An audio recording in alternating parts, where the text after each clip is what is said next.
인터넷에서 설문조사를 했습니다.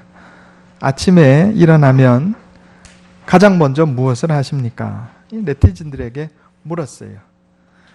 답변자의 55%가 제일 먼저 물을 마신다 이렇게 대답을 했습니다. 이어서 38%가 화장실에 간다 이렇게 대답을 했어요.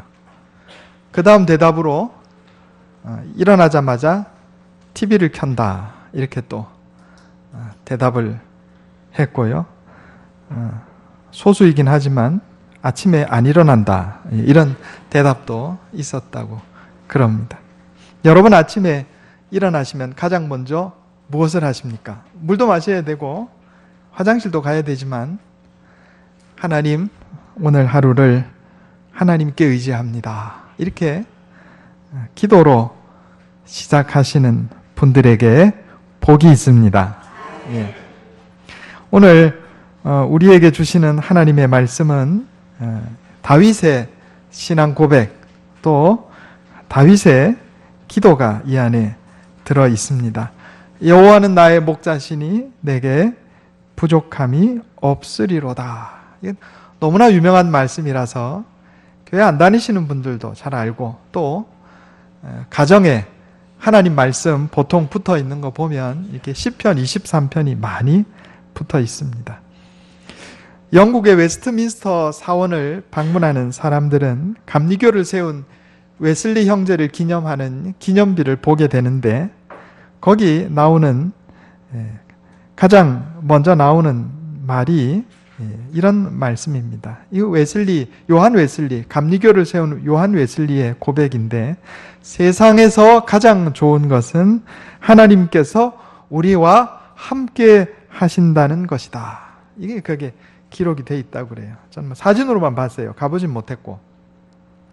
실제로 요한 웨슬리는 자신의 인생을 마치고 하나님 나라로 갈 때 죽기 직전에 팔을 높이 들고 기쁨이 넘치는 목소리로 세상에서 가장 좋은 것은 하나님께서 나와 함께 하신다는 것이다. 이렇게 고백하고 죽었다고 그럽니다. 오늘 본문 말씀을 보면 다윗은 자신에게 부족함이 없다 이렇게 고백합니다. 물론 그 부족함이 없는 이유는 하나님께서 내 인생의 목자가 되어주시기 때문이다. 그 이유까지 여기 설명하고 있습니다. 세상적으로 보면 다윗의 인생이 정말 부족함이 없었는가? 별로 그렇지 않다는 것을 알 수 있어요. 제가 전에도 말씀드렸지만 사무엘상 16장을 보면 다윗은 이새의 8번째 아들로 태어난 평범한 목동이었습니다. 그런데 성경을 가만히 살펴보면 다윗이 조금 가정 내에서의 위치가 좀 묘합니다. 우리가 잘 아는 것처럼 사무엘이 이새에게 찾아오잖아요. 하나님께서 너의 아들들 중에 왕으로 세울 사람이 있다 하셨다. 너의 아들들 다 데리고 와라. 그러니까 이새가 아들들을 데리고 옵니다. 몇 명 데리고 오죠? 7명. 예, 다윗 빼고 7명 데리고 와요.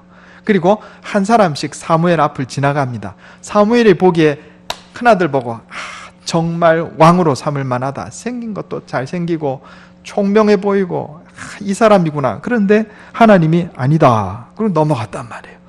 그렇게 차례대로 7 아들 다 지나갔는데 아무도 하나님께서 이 사람이 왕으로 세울 사람이다 하는 사람이 없었어요. 그래 사무엘이 이상해서 여기 지금 7이 다냐? 이렇게 물으니까 그제야 이새가 사실은 하나 더 있는데요. 이러고 데리고 온 사람이 다윗이다. 이런 얘기입니다. 아니 아들들 다 데리고 오라 했으면 다 데리고 와야 되는데 왜 다윗은 숨겼는가? 시편에 보면 다윗이 이런 고백을 합니다. 우리 부모가 죄 중에 나를 잉태하였나이다. 이런 고백이 있어요. 아니 부부가 결혼해서 자식을 낳는 게 뭔 죄겠어요? 그러니까 성경학자들 중에 다윗의 출생의 비밀이 있다. 아무래도 다윗은 밖에서 낳아가지고 데려온 자식일 가능성이 많다. 이런 이야기를 합니다. 실제로 제가 봐도 그게 맞는 것 같아요. 그래서 보면 형제들 사이에서 좀 따돌림을 당합니다. 그리고 다윗의 어머니에 대한 언급이 없어요. 성경에 절대로 여성을 이렇게 낮게 낮추어 얘기하지 않습니다. 근데 여러분 성경에 다윗의 어머니 이름 나온 거 보셨어요? 없어요. 그러니까 다윗은 출생할 때부터 좀 평범하지 않은, 별로 그렇게 좋은 조건으로 태어나지 못했다, 이런 이야기입니다. 부족함이 없는 인생이 아니고 태어날 때부터 부족함이 많은 인생이 다윗입니다. 그리고 우리가 잘 아는 것처럼 다윗이 골리앗과 싸워서 이긴 다음에 이스라엘의 장수로 승승장구했지만은 그거 잠깐이고요. 그 이후로 10년이 넘도록 사울에게 쫓겨다녔습니다. 사울이 질투를 해가지고 다윗을 수차례 죽이려고 했어요. 딸을 잠깐 주긴 했지만 그것도 다윗이 망명해서 도망가니까 빼앗아서 다른 사람한테 또 줘버렸어요. 다윗의 인생이 아주 고난이 가득한 인생이었습니다.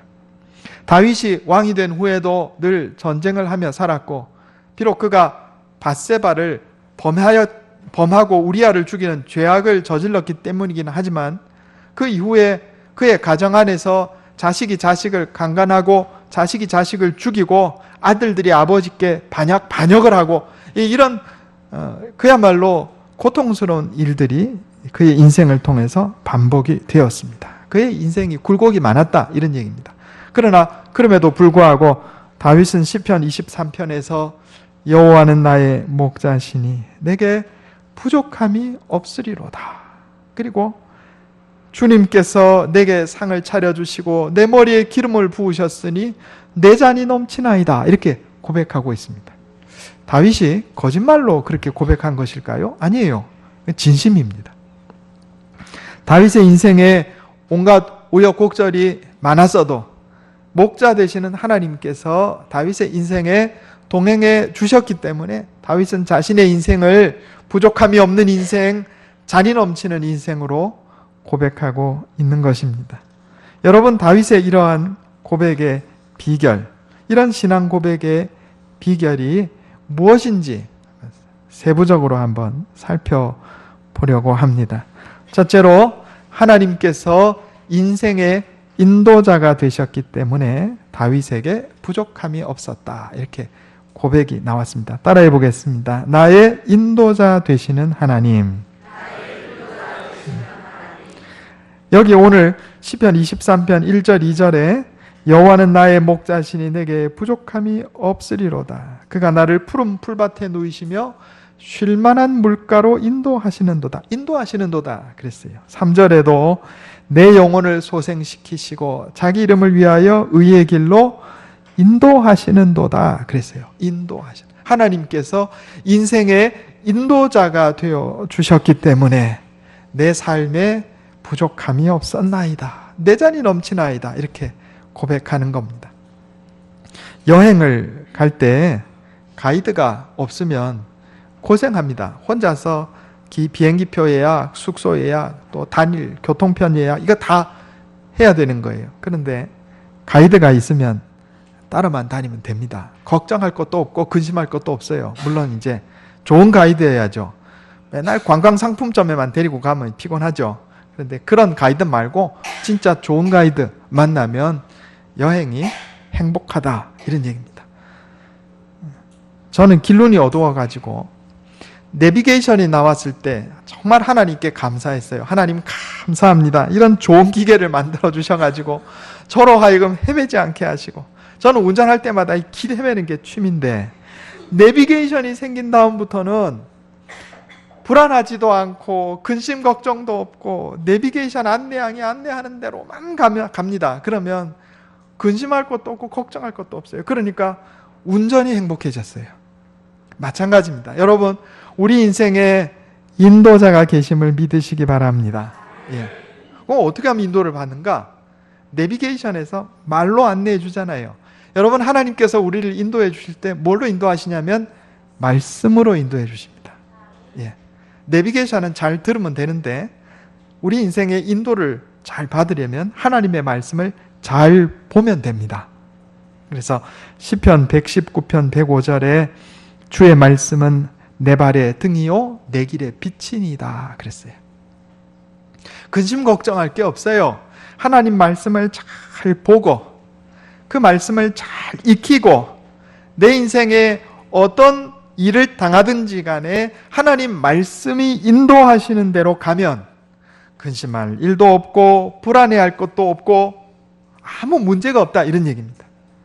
하나님이 내 인생의 인도자 되심을 믿으시기 바랍니다. 패터슨이라는 목사님이 계신데, 이분이 휘튼 대학에 다닐 때 공부할 돈도 없고 너무너무 공부가 어려워가지고 낙심해서 있었습니다. 어느 날 수업을 마치고 나오는데 한 교수님이 이 패터슨을 불러서 묻습니다. 내가 늘 너를 쭉 지켜보고 있는데 요즘 너 이렇게 풀이 죽은 것 같구나. 무슨 일이 있는 것인가? 이렇게 물었더니 패터슨 학생이 대답을 했죠. 돈도 없고 공부도 어렵고 괴롭습니다. 그러자 이 교수님이 패터슨에게 말합니다. 너는 우연히 이곳에 온 것이 아니다. 너가 휘튼 대학에 다니는 것은 우연히 이 학교에 들어온 것이 아니다. 너가 지금 여기 대학을 다니고 지금 이 공부를 하는 것은 하나님이 너를 인도하신 것이고 하나님께서 앞으로도 너를 계속 인도하실 것을 잊지 말기 바란다. 여기 패터슨 목사님이 크게 깨달음을 얻었어요. 그리고 그의 인생에 이 교수님의 조언과 격려가 큰 힘이 되었다. 이런 고백을 하였습니다. 마치 진흙 구덩이에 빠진 사람이 위에서 내려온 밧줄을 붙들듯이 어렵고 힘들 때 하나님께서 결코 우연히 나를 이곳에 있게 하신 것이 아니고 하나님의 섭리와 계획이 있고 앞으로도 내 인생을 인도하실 것이라는 확신을 갖게 되니까 낙심에서 벗어나 승리하는 인생을 살게 되었다, 이런 얘기입니다.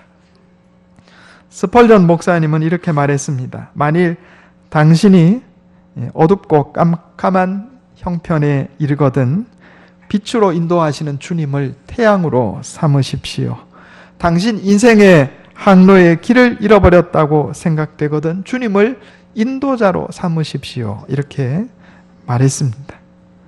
잠언 3장 5절 6절 말씀에 너는 마음을 다하여 여호와를 신뢰하고 내 명철을 의지하지 말라. 너는 범사의 그를 인정하라. 그리하면 내 길을 지도하시리라. 아멘. 한번 따라해 보겠습니다. 너는 범사의 그를 인정하라. 그리하면 내 길을 지도하시리라. 걱정하지 말고 하나님을 인정하고 하나님 내 인생길 인도해 주세요. 그리고 하나님 내게 인도의 말씀을 주세요. 말씀 따라가면 인생길 잃어버릴 일이 없다, 이런 이야기입니다. 다윗은 바로 이처럼 인도자 되시는 하나님을 알고 믿었기 때문에 그의 인생에 우여곡절이 많았어도 결국 부족함이 없는 인생, 내 잔이 넘치나이다 고백할 수 있는 그런 인생을 살았던 것입니다. 두 번째는 하나님께서 나의 보호자가 되시기 때문에 부족함 없는 인생을 살 수 있습니다. 따라해 보겠습니다. 하나님이 나의 보호자가 되십니다. 오늘 시편 23편 4절에 내가 사망의 음침한 골짜기로 다닐지라도 해를 두려워하지 않을 것은, 여기 해는 이렇게 상처받는 것을 얘기하는 거예요. 해를 두려워하지 않을 것은 주께서 나와 함께 하심이라. 주의 지팡이와 막대기가 나를 안위하시나이다 그랬어요.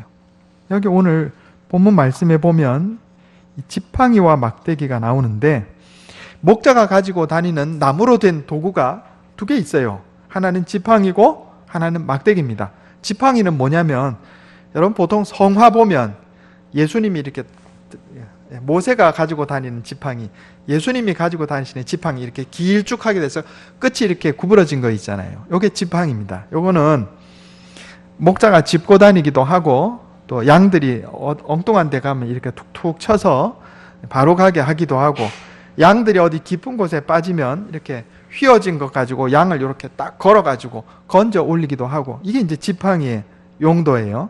그런데 막대기가 또 있어요. 막대기는 우리말로 쉽게 번역하면 곤봉으로 번역하면 비슷합니다. 곤봉. 곤봉이 뭐죠?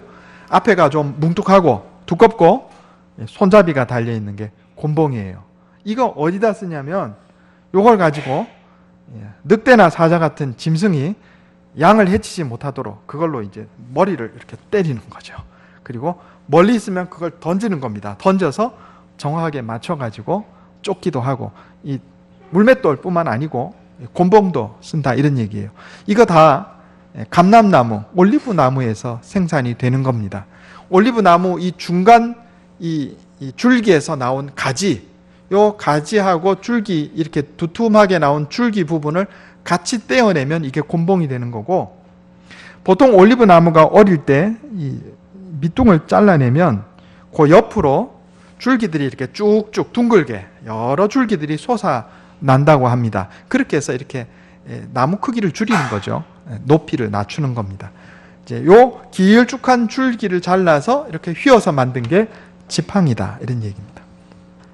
다윗은 시편 23편에서 고백하기를 마치 목자가 지팡이와 곤봉, 막대기를 가지고 양떼들을 인도하고 보호하듯이 하나님께서 내 인생의 보호자가 되신다 이렇게 고백하고 있는 겁니다.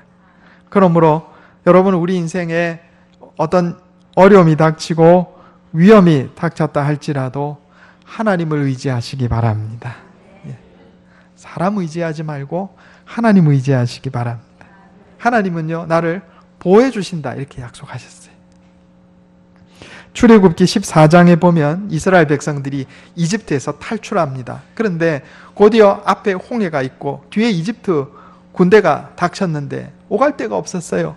백성들이 우왕좌왕하고 낙심하자 모세가 이스라엘 백성들을 향해서 이렇게 외칩니다. 출애굽기 14장 14절에 여호와께서 너희를 위하여 싸우시리니 너희는 가만히 있을지니라. 아멘. 성도 여러분, 힘들고 어려운 일이 닥칠 때, 고난이 닥칠 때 문제를 바라보지 말고 하나님을 바라보시기 바랍니다. 예수님과 예수님의 제자들이 갈릴리 호수를 갈 때 풍랑이 치자 예수님께서 일어나셔서 바람아 잔잔하라 하니까 잔잔해졌어요.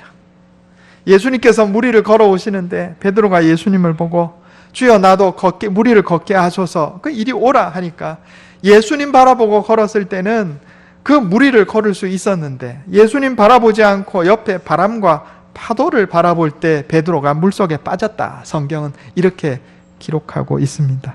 여러분, 하나님은 나의 보호자가 되십니다. 어렵고 힘들 때일수록 하나님만 바라보고 주님 손잡고 나아가면 하나님께서 나를 위하여 싸우시는 줄 믿으시기 바랍니다. 세 번째로 다윗은 하나님이 나의 공급자 되신다고 고백하고 있습니다. 따라해 보겠습니다. 나의 공급자 되시는 하나님. 시편 23편 5절에 주께서 내 원수의 목전에서 내게 상을 차려주시고 기름을 내 머리에 부으셨으니 내 잔이 넘치나이다. 이렇게 고백하고 있습니다. 여러분, 어렵고 힘들지라도 내가 하나님만 바라보고 주님 말씀 따라 순종하고 나아가면 하나님께서 내게 필요한 것을 공급해 주시는 줄 믿으시기 바랍니다. 성경 한번 찾아보겠습니다. 역대하 1장 11절.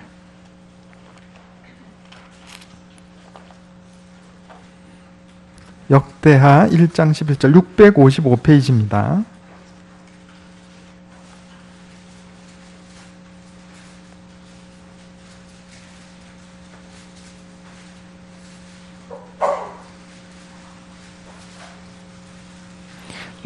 구약성경 655페이지 역대하 1장 11절과 12절 말씀입니다.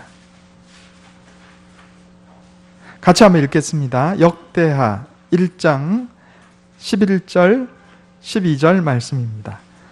함께 읽겠습니다. 시작.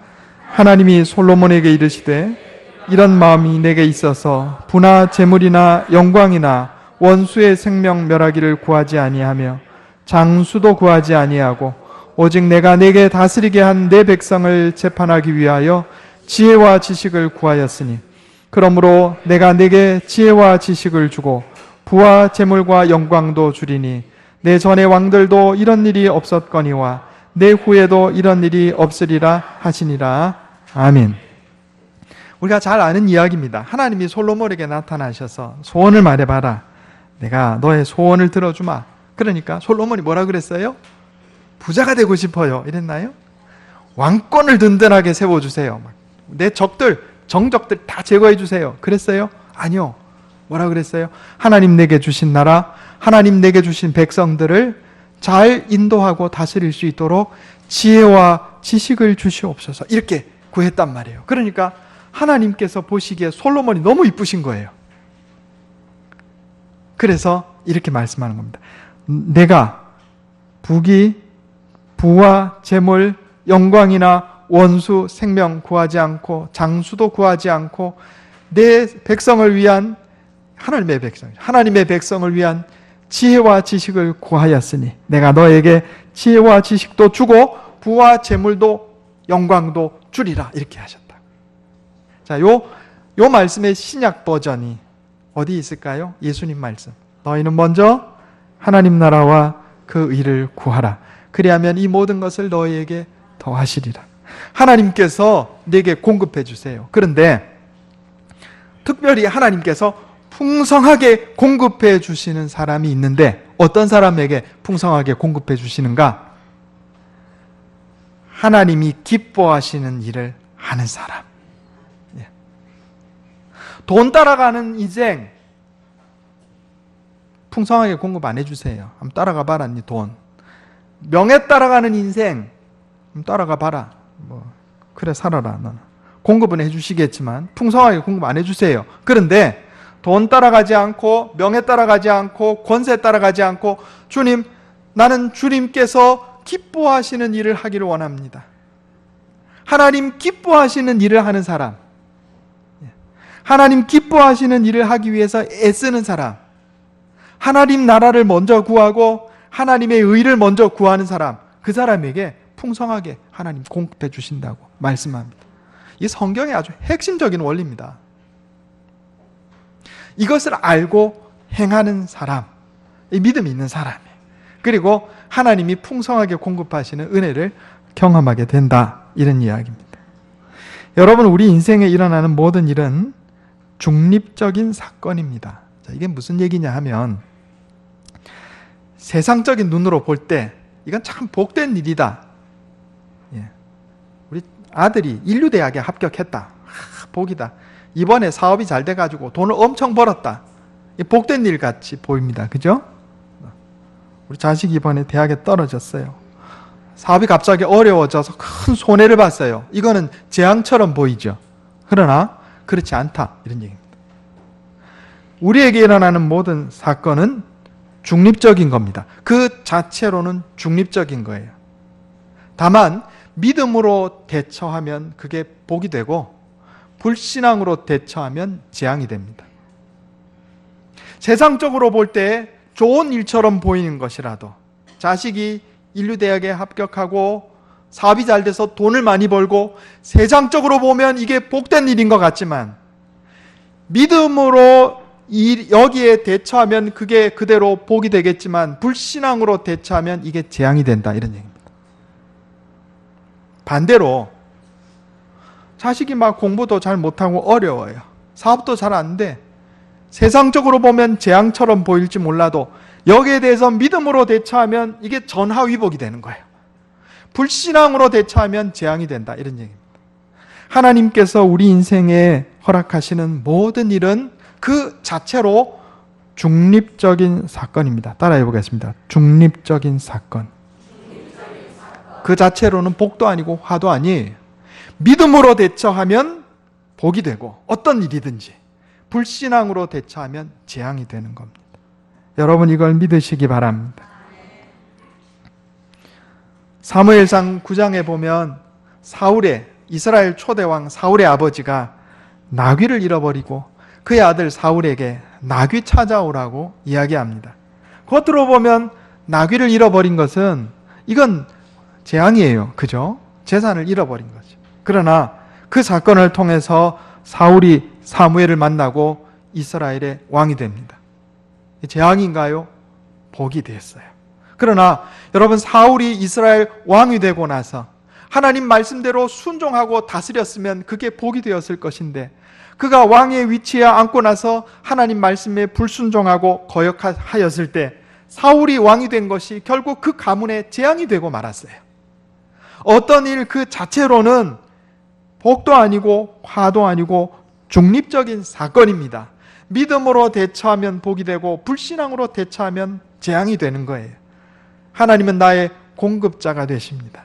내 인생에 벌어지는 어떤 일이라 할지라도 내가 거기에 믿음으로 대처하고 말씀에 순종하면 그것이 복이 되고 하나님께서 내게 풍성하게 공급해 주시는 것을 믿으시기 바랍니다.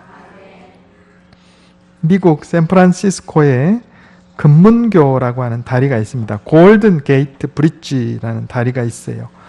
높이가 227m, 엄청나게 높죠. 길이가 1280m. 제가 전에 한번 이 말씀 드린 적이 있어요. 그런데 이 다리 처음 만들 때 1년 동안 23명이 죽었다고 그럽니다. 많이 죽었죠. 그래서 다리를 건설하는 회사에서 이걸 어떻게 하면 인명사고를 좀 줄일 수 있을까 고민을 하다가 그 다리 공사하는 밑에다가 전부 그물을 깔았어요. 엄청난 돈을 들여가지고 그물을 깔았단 말이죠. 어떻게 하겠어요? 일단 생명이 중요하니까. 그러니까 그 다음 해부터, 그물 깐 다음부터 사람이 떨어져도 그물에 떨어지니까 안 죽죠. 사망자가 없었어요. 그런데 놀랍게도 사망자만 없어진 게 아니고 공사 속도가 20%나 빨라졌습니다. 이거 엄청난 속도입니다. 그래서 그물 까느라고 손해본 거 다 만회하고도 남았다, 이런 얘기입니다. 왜 속도가 빨라졌겠어요? 예, 안심이 되잖아요. 내가 떨어져도 안 죽는다. 그러니까 열심히 일한 거예요. 마음에 안심하고 편안하게 일한 겁니다. 그러니까 공사 속도가 저절로 빨라진 것이죠. 하나님께서 나의 목자가 되심으로 내게 부족함이 없습니다. 내 잔이 넘치나이다. 여러분, 하나님께서 내 인생 밑에 안전 그물을 깔아 놓으시고 나의 인도자가 되시고 보호자가 되시고 공급자가 되시는 것을 깨달아 알고 사는 사람하고 이거 모르고 사는 사람하고 인생이 같을 수가 없어요. 어떤 사람의 인생이 번성하고 형통하겠습니까? 이것을 아는 사람의 인생이 번성하고 형통한다, 이런 이야기입니다. 다른 사람보다 앞서 나가게 돼 있는 거예요. 다윗이 그랬습니다. 다윗은 결코 다른 사람보다 앞서서 출발한 것이 아닙니다. 더 나은 조건에서 출발한 것도 아닙니다. 그러나 다윗은 하나님이 자신의 인생의 인도자가 되시고 보호자가 되시고 공급자가 되심을 알고 믿었습니다. 그런 믿음 안에서 모든 어려움 가운데서도 믿음 안에서 인생을 헤쳐나갔고 하나님께서 그에게 복을 주셔서 놀라운 인생을 살게 되었던 것입니다. 하나님이 나의 목자가 되십니다. 하나님 내 인생의 인도자, 보호자, 공급자가 되십니다. 바로 이러한 하나님의 손을 붙잡고 따라가며 순종하는 인생을 살아서 주님 주시는 풍성한 삶, 승리하는 인생 누리는 저와 여러분 되시기를 예수님의 이름으로 축원합니다. 기도하겠습니다. 하나님, 세상에서 가장 좋은 것은 하나님께서 나와 동행하는 것입니다. 요한 웨슬레의 고백이 나의 고백이 되게 하여 주시옵소서. 내 인생에 우여곡절이 많고 고통과 슬픔도 많이 있습니다. 주님, 어렵고 힘든 일들을 주님 앞에 고백합니다. 그러나 하나님 나의 인도자가 되심으로 내가 불안해하지 아니하겠나이다. 주님 나의 보호자가 되심으로 내가 두려워하지 아니하겠나이다. 주님 나의 공급자가 되심으로 내가 근심 염려하지 않겠나이다. 주님 내게 내밀어 주시는 손을 붙잡고 하나님 인도하시는 말씀 따라 나아가게 하여 주시옵소서. 그래서 하나님께서 공급해 주시는 풍성한 복을 누리며 승리하는 인생 사는 주의 백성들 다 되게 해 주시옵소서. 이것이 내 힘과 능력으로 되지 않음을 고백합니다. 날마다 말씀으로 나를 깨우쳐 주시고 성령으로 인도하여 주시옵소서. 우리 주 예수님의 이름으로 간절히 기도하옵나이다.